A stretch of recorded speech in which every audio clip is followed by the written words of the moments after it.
Bienvenue dans ce salon du livre virtuel pour présenter un coup de cœur un peu particulier parce que c'est un coup de théâtre et un coup de livre, si je puis m'exprimer ainsi. Parce que Les Champignons de Paris, c'est d'abord une pièce de théâtre qui a été créée pas très loin d'ici, puisque c'était au Petit Théâtre en 2017. Et j'avais eu beaucoup de chance de pouvoir voir cette pièce de théâtre et de le voir avec Denise. Et c'était plein d'émotions, plein de souvenirs. Et on s'est dit à la fin de cette pièce de théâtre, il faut le faire, il faut l'éditer et il faut le faire en tahitien. Donc c'est comme ça que Les Champignons de Paris, ce n'était pas simplement une pièce de théâtre écrite en langue française par Émilie Guinaédic, mais c'est devenu un livre, et c'est un livre en français et en tahitien.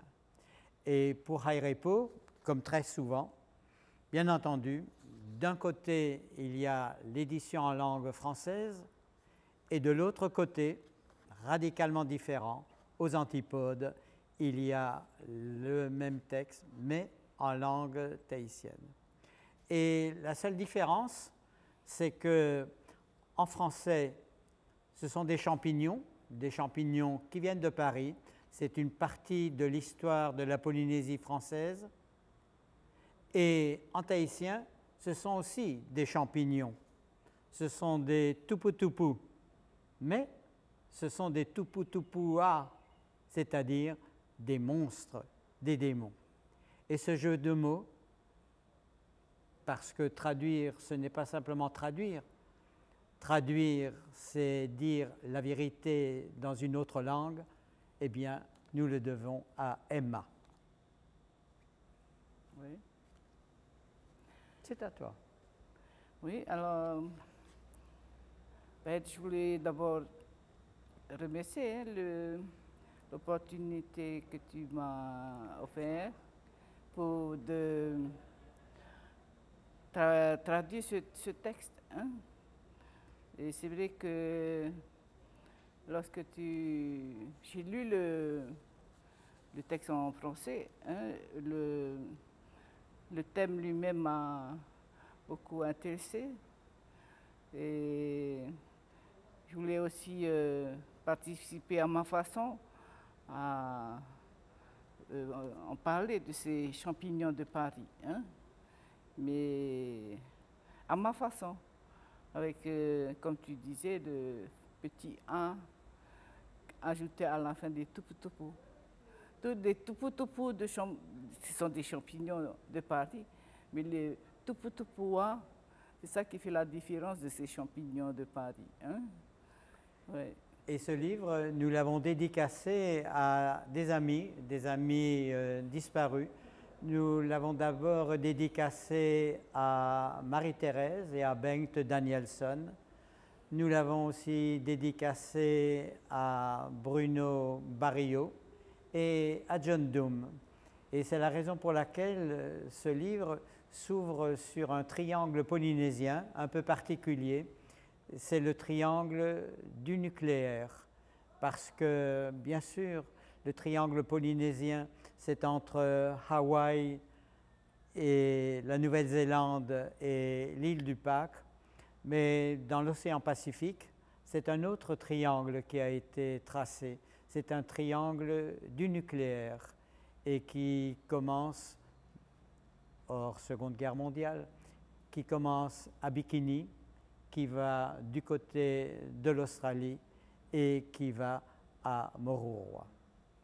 Oui. Donc on ne peut pas oublier cette dimension de l'histoire de ce livre, c'est-à-dire de l'histoire de Tahiti et des îles et de l'histoire du Pacifique. Oui. Dans ce livre, il y a aussi des poèmes de Henri Hiro qui sont récités. Ça veut dire que cette pièce n'a pas simplement été écrite comme cela, mais c'est une pièce qui revendique une dimension poétique particulière.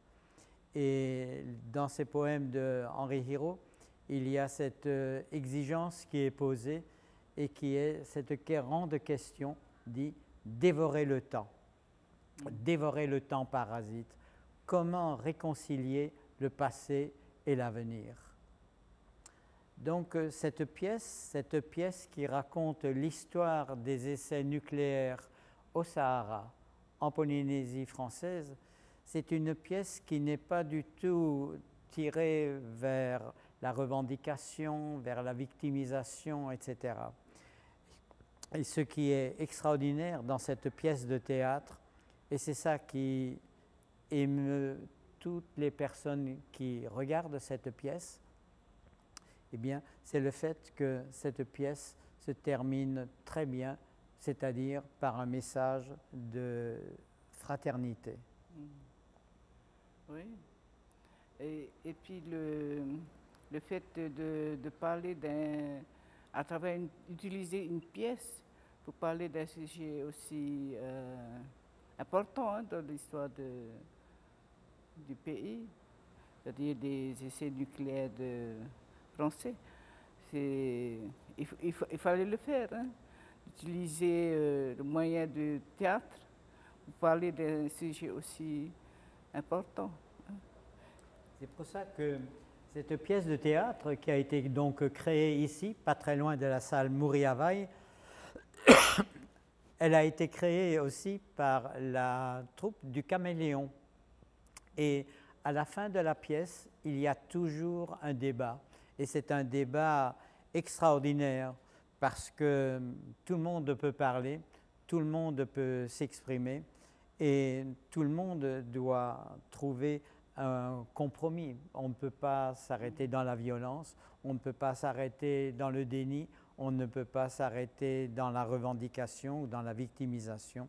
Il faut pouvoir ressortir apaisé et je trouve que c'est ça l'extraordinaire de cette pièce. Oui, et c'est bien parce que le fait que après chaque représentation, on faisait des débats sur la pièce et peut-être que le fait qu'il y ait cette traduction en tahitien peut aussi être un bon moyen aussi de pouvoir faire des débats, mais plus en tahitien. Comme ça, la participation de ceux qui préfèrent en parler en tahitien, hein, puissent s'exprimer.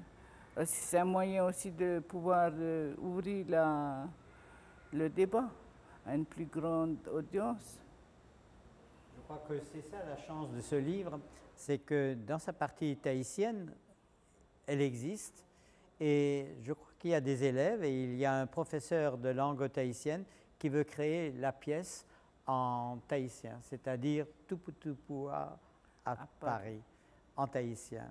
Et je crois que ça donnerait une autre dimension à ce livre. Et moi, je trouve que vraiment, c'est un peu la chance de Hairepo de pouvoir traiter des sujets pareils. Oui, puis le fait qu'il y ait ce texte en tahitien, ça peut aussi encourager ou aider les professeurs au niveau des collèges de pouvoir débattre sur ce sujet des essais nucléaires, parce que ça fait partie de l'histoire de la Polynésie française. Et donc, de pouvoir en discuter en tahitien avec comme support ce texte de Tuputupua à Paris, ça peut aider à en parler en tahitien. Je crois que c'est aussi un peu pour ça qu'il y a des tournées scolaires qui ont été organisées au Tuamotu, aux Marquises et dans d'autres îles hautes.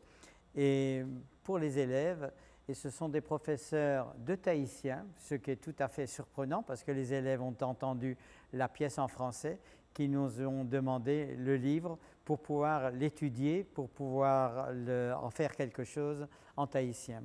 Et j'espère bien que le fait que ce soit un livre ne décourage pas et que le livre, comme tous les livres qui sont présentés dans ce salon du livre virtuel, ce soit des livres qui encouragent la lecture et surtout la parole. Voilà. Mm.